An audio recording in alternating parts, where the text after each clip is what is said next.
ഒന്നാലോചിച്ചു നോക്കൂ. നിങ്ങളുടെ ഓഫീസിൽ പെട്ടെന്നൊരു ദിവസം വലിയൊരു മാറ്റം വരുന്നു, ഒരു പുനഃസംഘടനയോ മറ്റോ. പക്ഷെ എന്താണ് സംഭവിക്കാൻ പോകുന്നതെന്ന് ആർക്കും ഒരു എത്തും പിടിയുമില്ല. അങ്ങനെ ഒരു സാഹചര്യത്തിൽ എന്തു ചെയ്യും? ഇന്ന് നമ്മൾ ഇത്തരമൊരു നിർണായകമായ കമ്മ്യൂണിക്കേഷൻ പ്ലാന്റെ ഉള്ളറകളിലേക്ക് കടന്നു ചെല്ലുകയാണ്. ഈ ചോദ്യത്തിന് ഉത്തരം പറയുന്നതിന് മുൻപ് ഒരു നിമിഷം ആലോചിച്ചു നോക്കൂ. വിവരങ്ങളൊന്നും കിട്ടാതിരിക്കുമ്പോൾ നമ്മളൊക്കെ എന്തു ചെയ്യും? നമ്മൾ ഊഹിച്ചു തുടങ്ങുമല്ലേ? അതുതന്നെയാണ് ഒരു സ്ഥാപനത്തിലും സംഭവിക്കുന്നത്. നേതൃത്വം നിശബ്ദമാകുമ്പോൾ എന്ത് സംഭവിക്കുമെന്നതിനെ ആശ്രയിച്ചിരിക്കും എല്ലാത്തിന്റെയും ഭാവി. അങ്ങനെ ഒരു ശൂന്യത വരുമ്പോഴാണ് അവിടെ ഭയം കയറി വരുന്നത്. പിന്നെ കിംവദന്തികൾക്ക് ഒരു പഞ്ഞും ഉണ്ടാവില്ല. അവരെ പിരിച്ചുവിടുമോ, കമ്പനി പൂട്ടാൻ പോവുകയാണോ എന്നൊക്കെയുള്ള ചോദ്യങ്ങൾ തലങ്ങും വിലങ്ങും പാറി നടക്കും. ഏറ്റവും മോശം എന്താണെന്ന് വെച്ചാൽ നേതൃത്വത്തിലുള്ള വിശ്വാസം പൂർണ്ണമായും ഇല്ലാതാകും. അപ്പോ ഈ ഒരു വിശകലനത്തില് നമ്മൾ 6 പ്രധാനപ്പെട്ട കാര്യങ്ങളാണ് നോക്കാൻ പോകുന്നത്. ആശയവിനിമയത്തിലെ പ്രതിസന്ധിയിൽ തുടങ്ങി വിശ്വാസമുണ്ടാക്കാനുള്ള ഒരു രൂപരേഖ, ഇതിൽ ആരൊക്കെയാണ് ഉൾപ്പെട്ടിരിക്കുന്നത്, ഈ പ്ലാൻ എങ്ങനെ നടപ്പിലാക്കുന്നു, അതിനുശേഷമുള്ള പിന്തുണയും ഫീഡ്ബാക്കും, പിന്നെ അവസാനം ഇതെല്ലാം എങ്ങനെ ഒരു സത്യസന്ധതയുടെ പരീക്ഷയായി മാറുന്നു എന്നും നോക്കാം. ശരി, നമുക്ക് തുടങ്ങിയാലോ? അപ്പോ ഈ പ്രശ്നത്തിനൊരു പരിഹാരമുണ്ട്. അത് വിശ്വാസത്തിൽ കെട്ടിപ്പൊക്കിയ ഒരു നല്ല സ്ട്രാറ്റജിക് പ്ലാനാണ്. ഈ പ്ലാനിന് 4 പ്രധാന തൂണുകളുണ്ട്. അവ എന്തൊക്കെയാണെന്ന് നമുക്ക് നോക്കാം. ഒന്നാമത്തേത് സുതാര്യത. അതായത് ഉള്ള കാര്യം സത്യസന്ധമായി പറയുക. ഞങ്ങൾ ചില മാറ്റങ്ങൾ കൊണ്ടുവരാൻ പോകുന്നു, അത് ചിലരെയൊക്കെ ബാധിച്ചേക്കാം എന്ന് നേരത്തെ തന്നെ അറിയിക്കുക. രണ്ടാമത്തേത് സഹാനുഭൂതി. നിങ്ങളുടെ വിഷമം ഞങ്ങൾ മനസ്സിലാക്കുന്നുണ്ട്, ഞങ്ങൾ കൂടെയുണ്ട് എന്ന് പറയുന്നൊരു വാക്കുമതി അവർക്ക് ആശ്വാസം നൽകാൻ. മൂന്നാമത് വ്യക്തത. വളച്ചുകെട്ടില്ലാതെ ഇന്ന ദിവസം ഇന്ന സമയത്ത് ഇന്ന മാറ്റം വരും എന്ന് കൃത്യമായി പറയുക.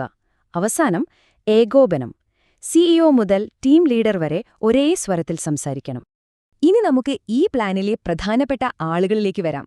അതായത് ഈ സന്ദേശം കേൾക്കേണ്ടത് ആര്, അത് നൽകേണ്ടതാര് എന്നതിനെപ്പറ്റി കൃത്യമായൊരു ധാരണ വേണം. ഈ ടേബിളിലേക്കൊന്ന് നോക്കിക്കേ. ഓരോ കൂട്ടർക്കും ഓരോ ആശങ്കകളാണ്. ജീവനക്കാർക്ക് പേടി അവരുടെ ജോലിയെക്കുറിച്ചാണ്. നേതൃത്വത്തിനാണെങ്കിൽ അവരെടുത്ത തീരുമാനത്തെപ്പറ്റിയാണ് ആശങ്ക. നിക്ഷേപകർക്ക് അവരുടെ പണത്തെക്കുറിച്ചാണ് ചിന്ത. പങ്കാളികൾക്കോ ബിസിനസ് പഴയ പോലെ മുന്നോട്ടു പോകുമോ എന്ന സംശയം. ഒരു നല്ല പ്ലാൻ ഈ ഓരോ ഗ്രൂപ്പിനെയും അവരുടെ ആശങ്കകളെയും പ്രത്യേകം പരിഗണിക്കും.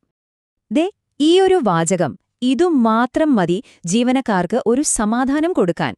നിങ്ങൾ ഞങ്ങൾക്ക് വിലപ്പെട്ടതാണ്, ഈ ബുദ്ധിമുട്ടേറിയ സമയത്ത് ഞങ്ങൾ നിങ്ങളെ തനിച്ചാക്കില്ല എന്ന സന്ദേശം നൽകുന്നതിലൂടെ സ്ഥാപനം അവരുടെ മനുഷ്യത്വപരമായ മുഖം കാണിക്കുകയാണ്. ഇത് വെറും വാക്കുകളല്ല, അതൊരു ഉറപ്പാണ്.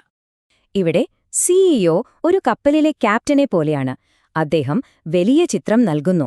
നമ്മൾ ഈ ദിശയിലേക്കാണ് പോകുന്നത് എന്ന് പറയുന്നു. HR മേധാവിയോ ആ കപ്പലിലെ ഡോക്ടറെ പോലെയാണ്. നിങ്ങളുടെ ആരോഗ്യവും സുരക്ഷയും ഞങ്ങളുടെ ഉത്തരവാദിത്തമാണ് എന്ന് ഉറപ്പു നൽകുന്നു. CFO കപ്പലിലെ സാമ്പത്തിക കാര്യങ്ങൾ നോക്കുന്നയാളാണ്. നമ്മുടെ കപ്പല് മുങ്ങില്ല, സാമ്പത്തികമായി സുരക്ഷിതമാണ് എന്ന് അദ്ദേഹം ഉറപ്പു നൽകുന്നു. ഇങ്ങനെ ഓരോരുത്തർക്കും വ്യക്തമായ റോളുകളുണ്ട്. ശരി, നമ്മൾ ലക്ഷ്യങ്ങളെപ്പറ്റിയും ആളുകളെപ്പറ്റിയും സംസാരിച്ചു. ഇനി ഇത് എങ്ങനെ, എപ്പോൾ നടപ്പിലാക്കും എന്ന് നോക്കാം. ഒരു നല്ല പ്ലാനിന് കൃത്യമായ ഒരു ടൈം ലൈൻ വളരെ അത്യാവശ്യമാണ്.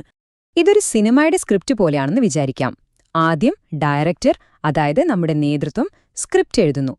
പിന്നെ അഭിനേതാക്കളെ, അതായത് മറ്റു മാനേജർമാരെ വിളിച്ച് അവരുടെ റോളുകൾ വിശദീകരിക്കുന്നു. അതിനുശേഷം മാത്രം സിനിമ, അതായത് പ്രഖ്യാപനം, റിലീസ് ചെയ്യുന്നു. സിനിമ ഇറങ്ങിയ ശേഷവും ഡയറക്ടർ പ്രേക്ഷകരുമായി, അതായത് ജീവനക്കാരുമായി സംവദിച്ചുകൊണ്ടേയിരിക്കുന്നു. ഇവിടെയാണ് കമ്മ്യൂണിക്കേഷന്റെ ഒരു മാജിക് വരുന്നത്.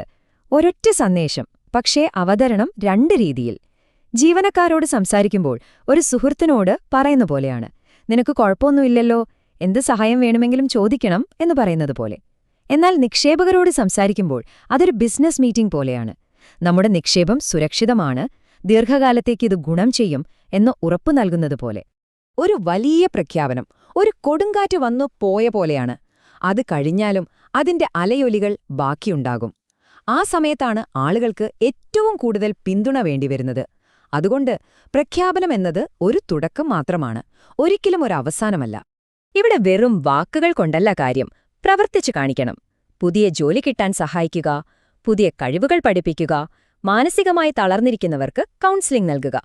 ഇതെല്ലാം ഞങ്ങൾ നിങ്ങളോടൊപ്പമുണ്ട് എന്ന് പറയുന്നതിന്റെ പ്രായോഗിക രൂപങ്ങളാണ്. നമ്മളൊരു സുഹൃത്തിനോട് സംസാരിക്കുമ്പോൾ നമ്മൾ മാത്രം സംസാരിച്ചുകൊണ്ടിരുന്നാൽ മതിയോ? പോരല്ലോ, അവര് പറയുന്നതും കേൾക്കണം. അതുപോലെയാണ് ഒരു സ്ഥാപനവും ജീവനക്കാരും തമ്മിലുള്ള ബന്ധം. അതൊരിക്കലും ഒരു വൺ വേ പ്രസംഗമാകരുത്.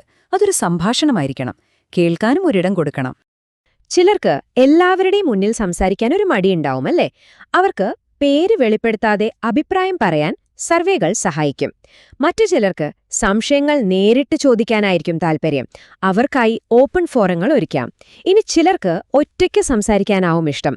അവർക്ക് HR-ഉമായി നേരിട്ട് സംസാരിക്കാനുള്ള അവസരം നൽകാം. ഇങ്ങനെ എല്ലാവർക്കും അവരവരുടെ രീതിയിൽ ശബ്ദമുയർത്താൻ അവസരം നൽകണം. പക്ഷേ ഒരു പ്രശ്നമുണ്ട്. നമ്മൾ വിചാരിക്കുന്ന പോലെ തന്നെ എല്ലാം നടക്കണമെന്നുണ്ടോ? ഇല്ലല്ലോ. ജീവിതത്തിൽ അപ്രതീക്ഷിതമായ കാര്യങ്ങൾ സംഭവിക്കാം. അതുപോലെ ഒരു സ്ഥാപനത്തിലും പ്രശ്നങ്ങളുണ്ടാകാം. അപ്പോഴെന്തു ചെയ്യും? ഒരു നല്ല ചെസ് കളിക്കാരൻ എപ്പോഴും അടുത്ത നീക്കം മുൻകൂട്ടി കാണും. അതുപോലെ ഒരു നല്ല പ്ലാനിൽ വരാൻ സാധ്യതയുള്ള പ്രശ്നങ്ങളെല്ലാം മുൻകൂട്ടി കാണും. സന്ദേശം ആരെങ്കിലും തെറ്റിദ്ധരിച്ചാൽ എന്തു ചെയ്യണം? വാർത്ത പുറത്തുപോയാൽ എന്തു ചെയ്യണം? മാനേജർമാർക്ക് ആശയക്കുഴപ്പമുണ്ടായാൽ എങ്ങനെ പരിഹരിക്കണം? ഇതിനെല്ലാമുള്ളൊരു പ്ലാൻ ബി എപ്പോഴും തയ്യാറായിരിക്കണം. ഇനി നമുക്ക് ഈ വിഷയത്തെ വേറൊരു രീതിയിൽ നോക്കിയാലോ? ഇതൊരു പ്ലാൻ മാത്രമല്ല, ഇതൊരു പരീക്ഷയാണ്. ആ സ്ഥാപനത്തിന്റെ യഥാർത്ഥ സ്വഭാവം അളക്കുന്ന ഒരു സത്യസന്ധതയുടെ പരീക്ഷ. അപ്പോ എന്താണ് ഒരു കമ്മ്യൂണിക്കേഷൻ പ്ലാൻ എന്ന് ചോദിച്ചാൽ, അതൊരു വെറും ഡോക്യുമെന്റ് അല്ല. അതൊരു കണ്ണാടിയാണ്.